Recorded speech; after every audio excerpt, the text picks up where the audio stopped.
మీరు దాని క్యాస్ట్ యాంగిల్లో ఒక లాక్కండి దయచేసి.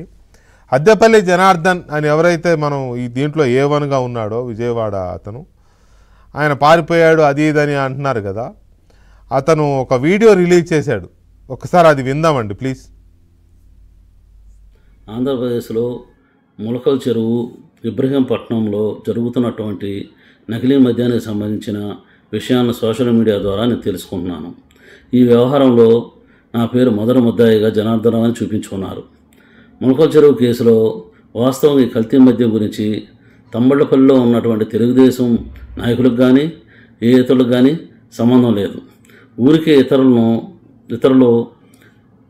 ఇబ్బంది పెట్టాలని కొన్ని రాజకీయంగా లేనిపోయిన చేస్తున్నారు. ఇతరులు ఎవరో లబ్ధి పొందే ఉద్దేశంతో ఇవన్నీ జరుగుతున్నాయి. దయచేసి నా అనారోగ్య సమస్యలతో నేను విదేశాల్లో ఉన్నాను.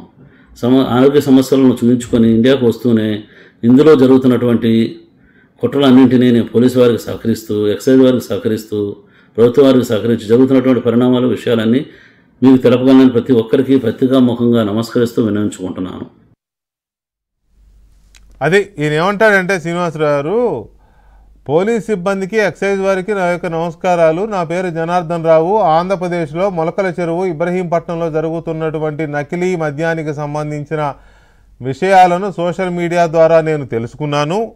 ఈ వ్యవహారంలో నా పేరు మొదటి ముద్దాయిగా జనార్దన్ రావు అని చూపించి ఉన్నారు. ములకల చెరువు కేసులో వాస్తవంగా ఈ కల్తీ మద్యం గురించి తంబళపల్లిలో ఉన్నటువంటి తెలుగుదేశం నాయకులకు కానీ ఏ ఇతరులకు సంబంధం లేదు. ఊరికే ఇతరులను ఇబ్బంది పెట్టాలని కొన్ని రాజకీయంగా లేనిపోనివి చేస్తున్నారు. ఇతరులు ఎవరో లబ్ధి పొందాలనే ఉద్దేశంతో ఇవన్నీ జరుగుతున్నాయి.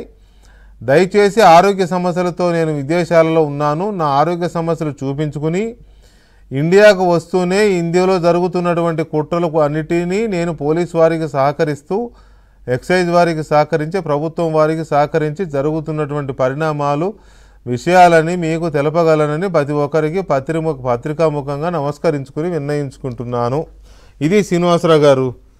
ఇప్పుడు ఈయన ప్రాణాలకి ఏమైనా ముప్పు ఉందేమో నాకు ఒక అనుమానం మొదలైంది. ఎందుకంటే ఇవాళ తను ఇచ్చినటువంటి ఆ వివరణ ద్వారా మనకు తెలుస్తోంది ఏంటి, దీనికి జయచంద్రారెడ్డికి కూడా సంబంధం లేదు, లేకపోతే కట్ట అతనికి కూడా సంబంధం లేదు, నాయుడికి. స్పష్టంగా అతను మరి మాట్లాడుతున్న దాంట్లో ఒకటి